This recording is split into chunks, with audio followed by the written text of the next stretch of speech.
have everyone in so we can start. So welcome everybody. My name is Aoife McLysett. I'm a member of the Independent Scientific Advocacy Group, which is a group of scientists, doctors and others who are advocating for a zero COVID strategy for Ireland. So we came together because we believe that we can have zero mystery cases of coronavirus transmission in Ireland and that we can start living again, basically. But for the last couple of months, and especially in the last few weeks, we've been contacted by lots of people expressing their support and asking what they can do to help and how they can get involved to help resolve this extraordinary public health crisis. So in normal times, we'd probably be marching together on the streets, show our feelings and demonstrate our numbers, but these aren't normal times, of course, so we need to find a new way. So today, we are launching the WeCanBeZero campaign. So this comes from ISAG, but we wanted to belong to everybody. This is intended as a beginning, launched on Law Féile Bríde, St. Bridget's Day, the beginning of spring. It's a start. So it's a start to allow the people of Ireland to have their voices heard, talk to each other, listen to each other, and come together as a community. And in these times when we must stay apart. So before you leave this public meeting, I'm going to give you one very specific action to start this digital march of sorts and to make our large crowd visible. But before we get to that, we're going to have some short contributions from members of the team, and then we'll be opening the floor to allow anyone to raise their hand to speak. So the first thing I'm going to do is going to ask my colleague, Professor Anthony Staines, to tell you more about zero COVID and how we can achieve it.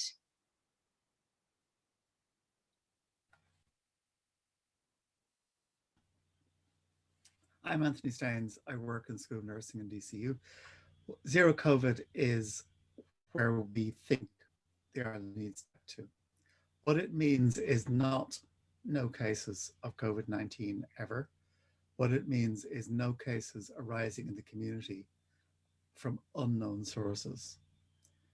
We have right now a large number of cases in our community, and in most cases, we've no idea where we get them from, and we're locked down.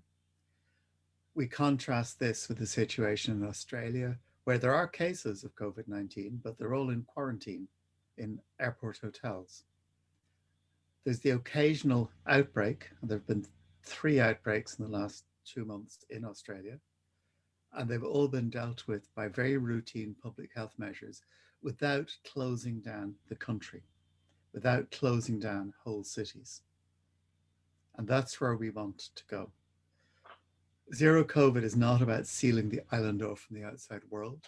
Even if it were possible, it isn't possible, but even if it were possible, it would be a very bad idea, and it's not required to achieve zero.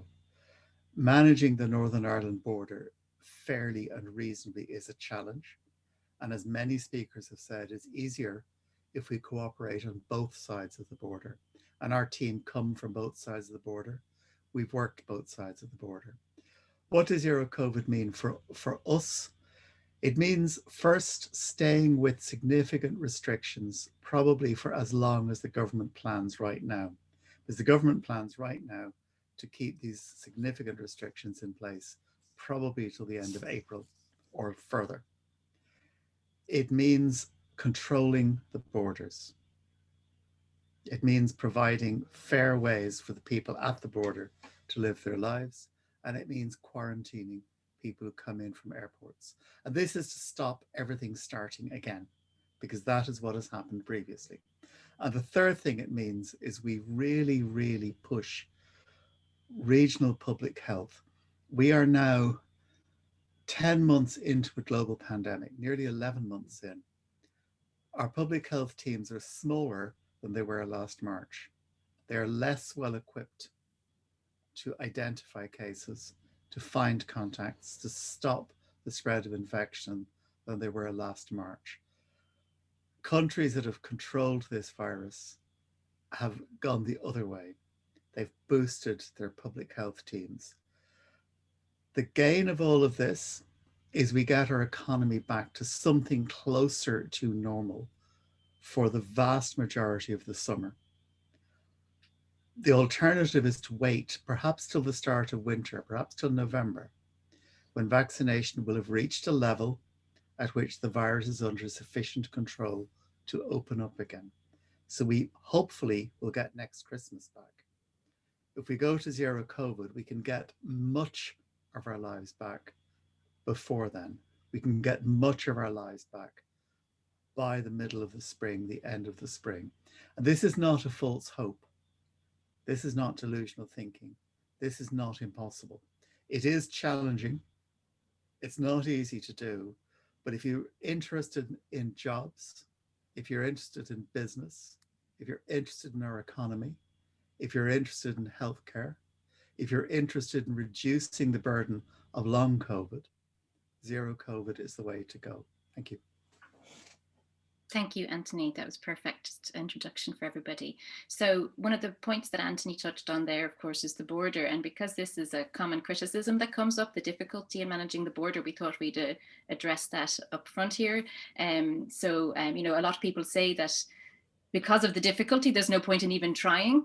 That is a very defeatist attitude that implies that any future pandemics that could happen, we would stand helpless in front of and not even attempt to stop them coming into our country. I don't think that's acceptable. I don't think we accept that, and we shouldn't accept that.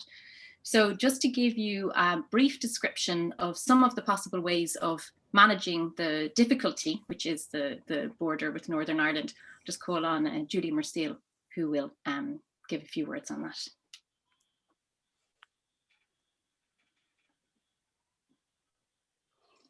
Julian?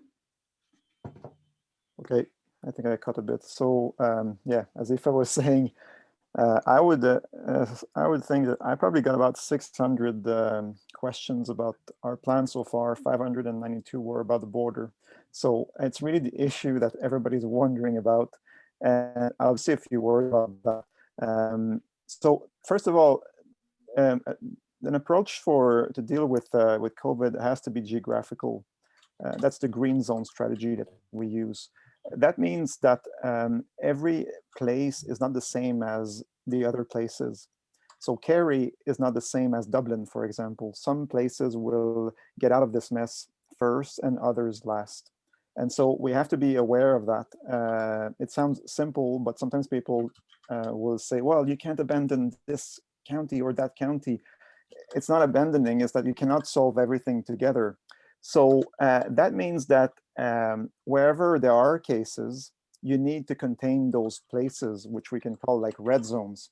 So I always give the example that if the whole island was at zero COVID, but then Cork for some reason is full of cases because there's cruise ships that keep docking there and bringing tourists and the virus, we would simply contain that, put guarded checkpoints around Cork, and then hope that they will not spread everywhere else. So the border question is very similar to that. The border counties have a disadvantage in the sense that they're next to Northern Ireland. It's only a disadvantage if Northern Ireland has a lot of cases and in the south we don't have. So it could be the opposite. It could be an advantage if the north was doing very well and the rest was doing poorly. But let's assume, because that's the question we always get, what do we do if we control COVID in the south, but then the north doesn't? So isn't it all pointless? Well, it's not, because you can actually contain those outbreaks through very, very basic principles, such as red zones, like I said, with a buffer zone around it, and with a sentinel zone around that. A sentinel zone is just a zone, a geographical area where you test for COVID infections to see if they're spilling over the red zone. So whether it happens in Monaghan or Kerry or Athlone doesn't really matter at all. Those places have their characteristics and that's it. The other thing about that is that sometimes people say, well, okay, but you'll never be able to seal the border. No, we won't, and that's not the point. The point is to really reduce as much as we can movement so that some people who are infected in the north don't get down to, say, very down south, so that the situation gets out of hand. The last thing I'll say is that we already have a border plan now. We're all at level 5. That's a border plan. You can't move within 5K radius. That's a border plan, but it's very harsh. You could keep that plan for the next 12 months. That's fine. You could say the border will be pretty tight, but it's not really a great plan, because you want to get out of level 5 sooner. So the plan I've talked about with the red zones and the buffer zones and the sentinel zones, this is a much more free plan. It gives people the chance to move around if you're not in a red zone, and to wait for the vaccines to come to be distributed widely. So it's an intermediate plan between the situation we have right now and a situation where we're all back to normal. So there's a lot of questions about, let's say, trucking. Will the trucks be, will the economy, our open economy, will it be impeded by that? Not at all. The trucks and the trade will continue. It's just that you have to change behavior. So you can have, for example, designated truck stops so that the truckers don't interact with people too much when they're in the south. And it's all about managing it. And a plan like this is, again, it has to be implemented in local areas and by industry. So it's all about the details of various places. That's why I can give you the general outline that ISAC has developed, but the local implementation has to rely on local groups and leaders and Gardaí. So I think that's kind of, in a nutshell, what the plan is. Okay. Thank you. Thank you. Thank you, Julian. So I mentioned at the beginning that this campaign, which is the People's Campaign, has grown out of the fact that we in ISAG have been contacted by lots of different people wanting to get involved and wanting to help because they want Ireland to be zero COVID. And one of those people is Simone George, and she's going to tell you now why she thinks that we can be zero. Hi, how are you? Thanks, Aoife.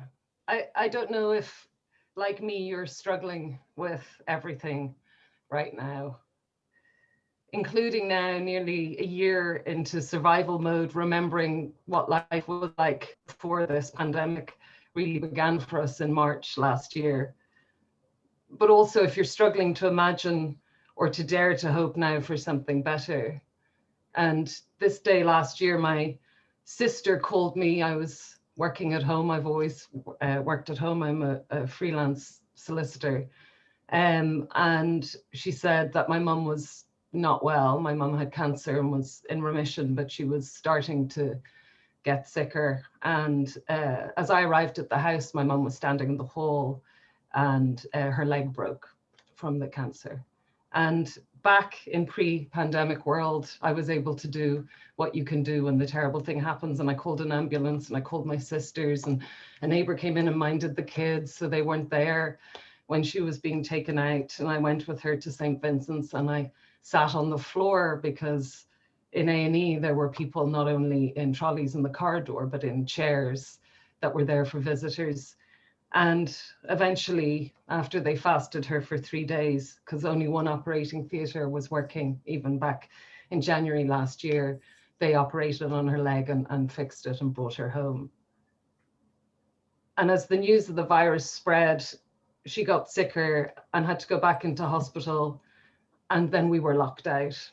And so for the last 2 weeks of her life that she was conscious, she was on her own, and we were watching her on FaceTime deteriorate every day.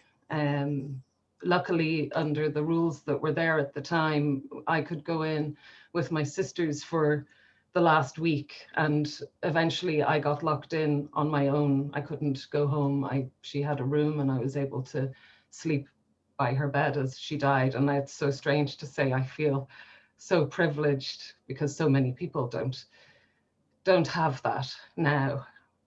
And there was no funeral. We had 20 minutes in Mount Jerome with queues of families outside waiting to get in. There was no priest because they were all cocooning. And so myself and my sisters did the service, and our family watched on Skype and listened to my aunt arguing with the dog. And I can forgive all of that.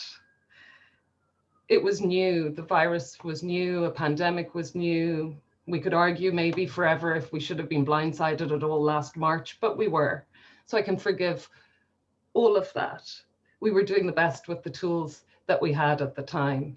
But as Maya Angelou says, you do the best with the tools that you have until you have better tools. And when you have better tools, you must do better.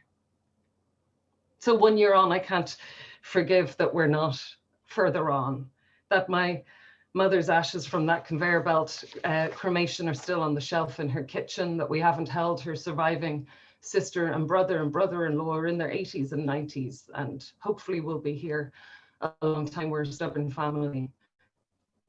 We had our first Christmas without on our own, just us in our little bubble. And I'm frustrated that so many are suffering and dying after the Christmas that we just had. And there's still no plan for this to be any better for us. There's no plan beyond these rolling lockdowns, that the biggest plan in lockdown 3 is for lockdowns 4, 5, and 6, with no aim at the end for Ireland to be aim for zero COVID, or at least to have a way that we can be together and live together again. A good friend of mine died this week, and we can't drive, as Julian said, to the next county to even stand in his family's garden and tell them that we are there for them, because we have this 5-kilometer border around us. At the same time as the people who lead us say that they won't do hotel quarantine because some young man might want to go to an interview in London, probably for a job that he could do from home with one of the big, amazing multinationals that we have here. So I want to talk about hope.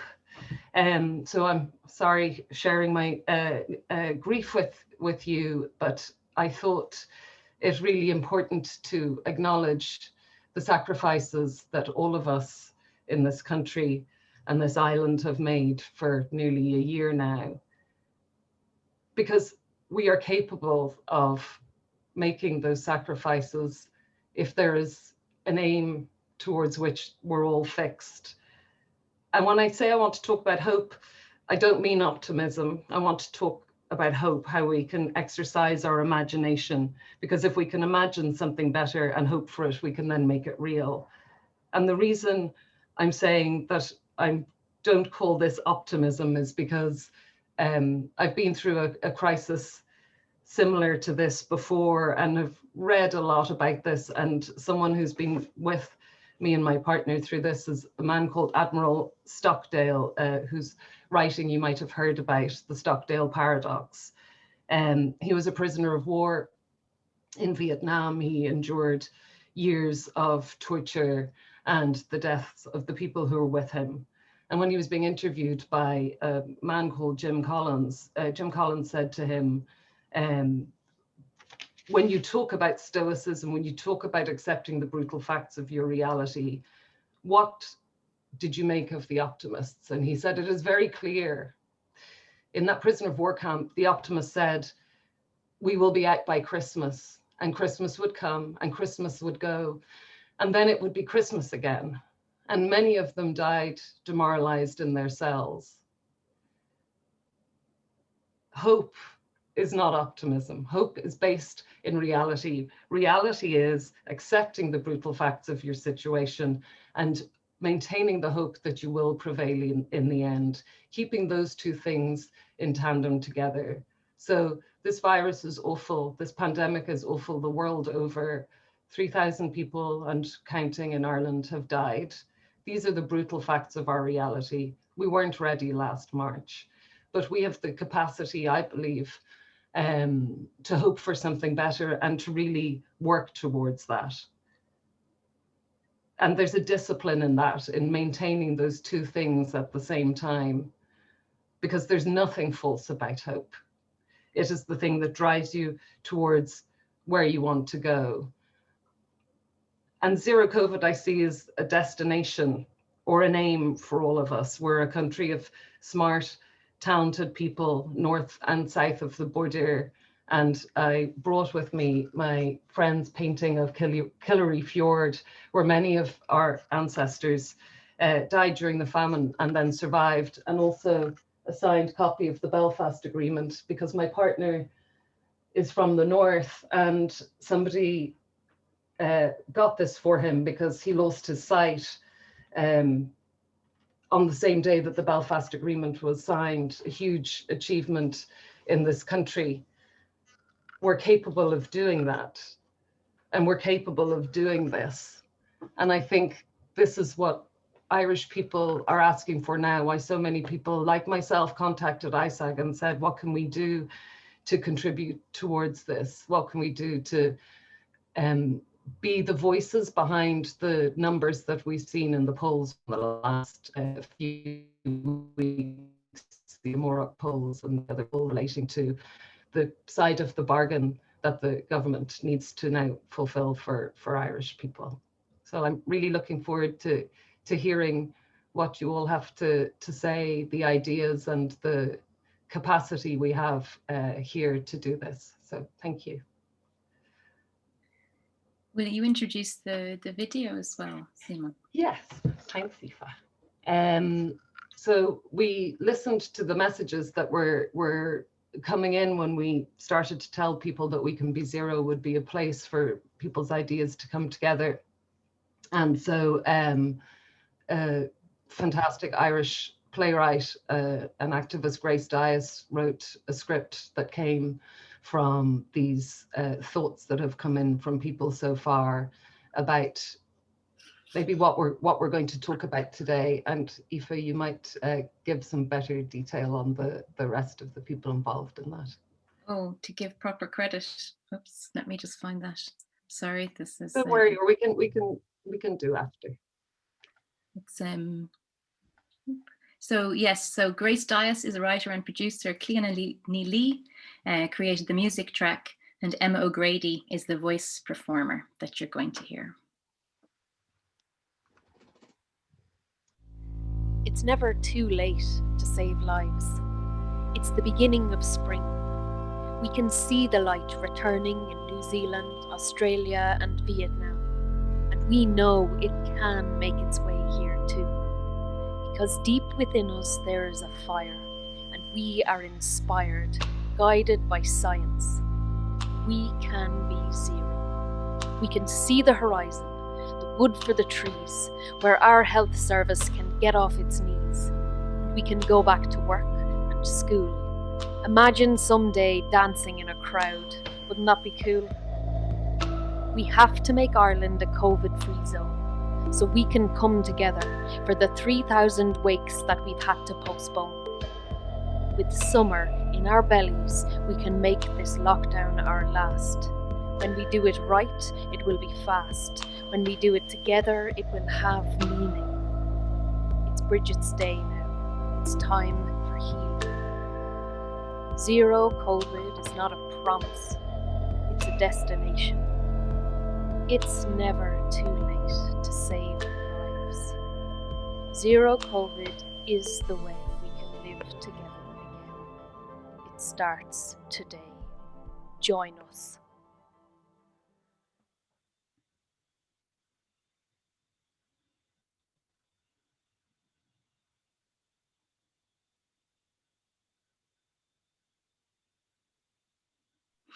Sorry, I muted myself there. I had to get Claire to unmute me. Thank you for that, Simon. That's beautiful.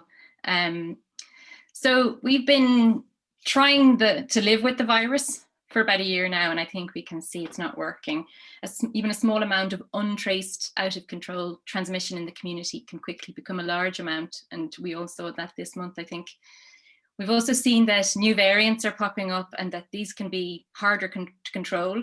And there's also the possibility of new variants that won't be covered by the vaccine, and that could send us back to square one. So zero COVID isn't easy, but it's what works to protect our health and to get us start living again. So this idea of zero COVID can seem daunting, but it starts small. So it's not hard to imagine how Leitrim could have zero mystery cases. And if Leitrim can do it, why not Kerry? And Galway was actually on track to get to zero before we reopened in December. Galway, the cases were coming right down, and had we not reopened, was going to have days of just zero cases and one case in December. And we can do it again. Galway can do it again. And so as we achieve zero county by county, the rest of the country will be inspired. And we can show leadership, I think, to the rest of Europe too. This wouldn't be the first time that Ireland has led on public health. When our current Taoiseach, Micheál Martin, introduced the smoking ban as Minister for Health, many people said it was unworkable, unenforceable, and unnecessary. But it worked, and others followed. The Irish people have already shown great solidarity to bring the case numbers right down. Last summer, we crushed the cases almost all the way to zero. We did it by working from home, by avoiding meeting friends, by employers supporting staff to stay home, by healthcare workers doing extra shifts. But the lockdown achieved all that it could achieve, but it wasn't enough because we're still left vulnerable to importing the pandemic all over again, and because we didn't have the public health systems to chase the remaining cases. So we're in lockdown again, and we can get the virus down, but we need the government to do their part to keep it down and keep it out. So we want to ask our government to show the leadership to set a goal of zero COVID. We want them to try. So we can't march down the streets to ask for this, so we have to make ourselves seen in other ways. And we want to use social media, send a message to the Taoiseach to tell them that it's time for the government to do more. So if you go to our website, WeCanBeZero.com, you'll see suggestions for how to do this. So you can tweet, post on Facebook, Instagram, or whatever it is you prefer. And we want you to tell the Taoiseach what you've been doing in your area to do your part, and how now it's basically the government's turn to do their part. So maybe you've been homeschooling your children to help get Cork to zero. Maybe you've been supporting your staff working from home in Tipperary, but we need to tell him what we've been doing and tell him that it's time to do for the government to do their bit to aim for zero COVID. And on the website, you're also going to see a place to volunteer to join this People's Campaign and other ways to get involved. And so I hope you can join us and that we can be zero. So we'll stop recording now, please, Claire.